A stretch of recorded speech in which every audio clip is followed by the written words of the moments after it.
लंकापति रावण की सोने की लंका। कैसे मिली थी रावण को ये सोने की लंका? सोने की लंका का सारा सोना आखिर कहाँ गया? सोने की लंका किसने बनाई थी? क्या वास्तव में मौजूद थी एक सोने की लंका? सोने की लंका के सबूत भी मिल गए हैं। सोने की लंका आखिर कैसे जल गई थी जबकि सोना जलता नहीं? इन सभी सवालों के जवाब जानने के लिए बने रहिए हमारे साथ वीडियो के एंड तक। रामायण में रावण के सोने की लंका का जिक्र किया गया है। कहा जाता है कि सोने की लंका बेहद ही खूबसूरत थी। रावण के राज्य में असुर और आम लोग काफी खुशहाली के साथ रहा करते थे। पूरे राज्य में किसी चीज की कोई कमी नहीं थी।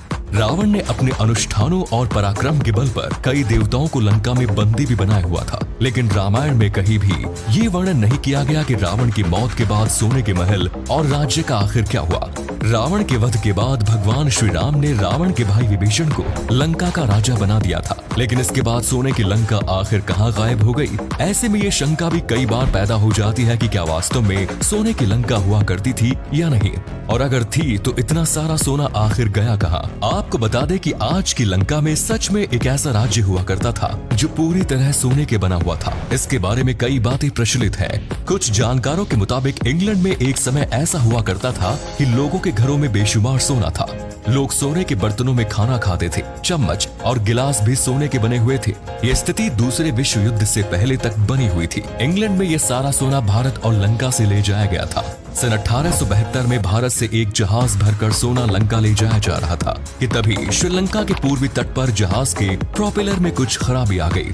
जहाज खराब हो गया और तूफान में फंस गया। सोने से लदे जहाज को कैप्टन ने तूफान के बीच में ही छोड़ दिया और अपनी जान बचाकर श्रीलंका के तट पर पहुंचने में कामयाब रहे। तूफान इतना तेज था कि पूरा जहाज जलमग्न हो गया। तूफान के शांत हो जाने के बाद जहाज को ढूंढने का काम शुरू किया गया।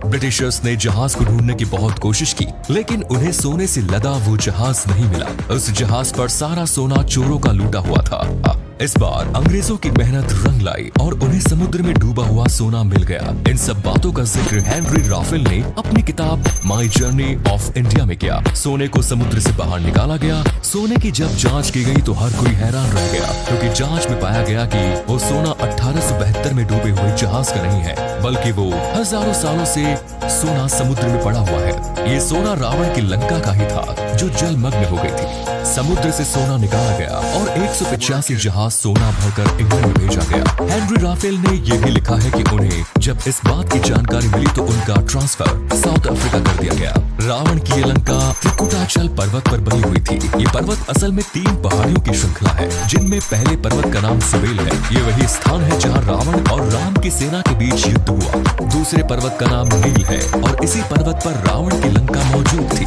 और तीसरा पर्वत का नाम सुंदर पर्वत है, जहाँ पर अशोक वाटिका बनी हुई थी। ये वाटिका आज भी मौजूद है और यहीं पर माता सीता का अपहरण करके रावण ने उन्हें रखा। भगवान राम ने हनुमान जी को जिम्मेदारी सौंपी थी कि वो लंका जाए और माता सीता का पता लगाए। इस अभियान को तुलसीदास ने सुंदरकांड नाम दिया। इसी कारण आज भी हनुमान जी की कृपा के लिए सुंदरकांड का पाठ किया जाता है। लंका में रावण के कई हवाई अड्डे भी बने हुए थे। रावण के पास एक पुष्पक विमान भी था, जिसके जरिए ही वो यात्रा किया करता था। रावण ने देवताओं को बंदी बनाकर उनसे कई आविष्कार कराए। उनमें कई ऐसे आविष्कार थे जो आज की साइंस से भी कई गुना अत्याधुनिक थे। यानी रावण की लंका अपने समय से काफी आगे थी।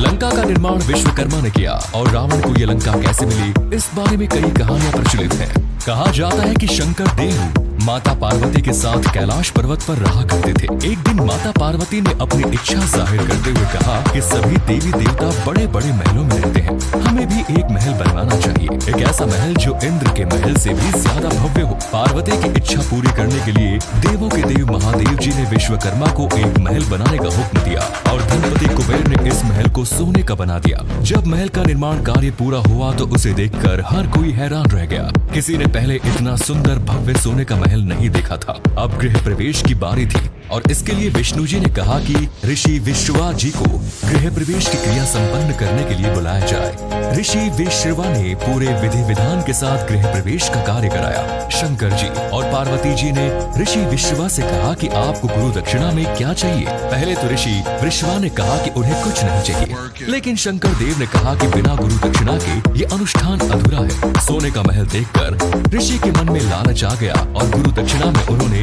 रावण से ये महल मांग लिया। इस पर पार्वती को बहुत क्रोध आया और उन्होंने ऋषि को श्राप दिया कि एक दिन ये महल जलकर नष्ट हो जाएगा। उसी श्राप के कारण हनुमान जी ने लंका का सर्वनाश किया। ऋषि विश्रवा से ये महल कुबेर को मिला और रावण ने बाद में कुबेर से ये महल छीन लिया। एक अन्य कथा के अनुसार एक बार रावण कैलाश के ऊपर से गुजर रहा था, तभी उसकी नजर भगवान शिव के सोने के महल पर पड़ी। रावण ने ब्राह्मण का रूप धारण किया और भगवान भोलेनाथ के पास भिक्षा लेने के लिए पहुंचे। भिक्षा में उन्होंने भोलेनाथ जी से उनके सोने का महल मांग लिया। इससे पहले ही पार्वती कुछ बोल पाती महादेव ने रावण को तथास्तु कहते हुए आशीर्वाद प्रदान कर दिया। इसके अलावा भी सोने के महल और सोने की लंका के बारे में कई बातें प्रचलित है।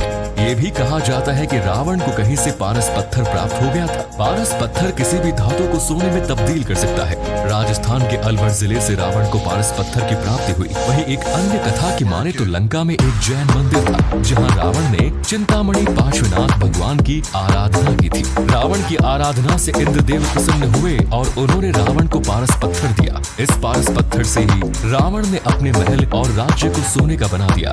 रामायण में जिक्र मिलता है कि हनुमान जी ने रावण की सोने की लंका में आग लगा दी थी। पूरा राज्य धू धू कर जलने लगा, लेकिन सोने में तो इस तरह आग लगती ही नहीं है। बहुत अधिक तापमान पर गर्म करने पर सोने को पिघलाया जा सकता है, लेकिन लकड़ी की तरह सोने का जलना मुमकिन नहीं है। ऐसे में कुछ आधुनिक इतिहासकारों का मानना है कि लंका सोने की नहीं थी। रावण के राज्य को सोने की लंका इसलिए कहा जाता था क्योंकि वहाँ बहुत अधिक समृद्धि थी।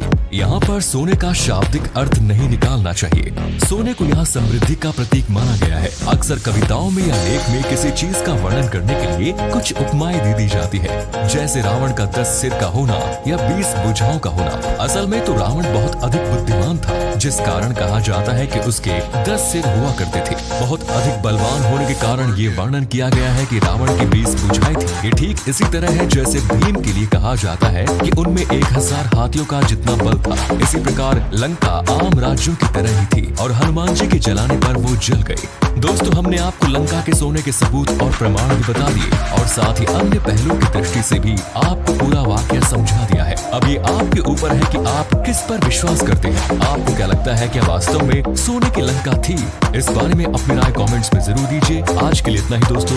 वीडियो अच्छी लगी तो इसे अधिक से अधिक लाइक कीजिए और शेयर अवश्य करें। धन्यवाद।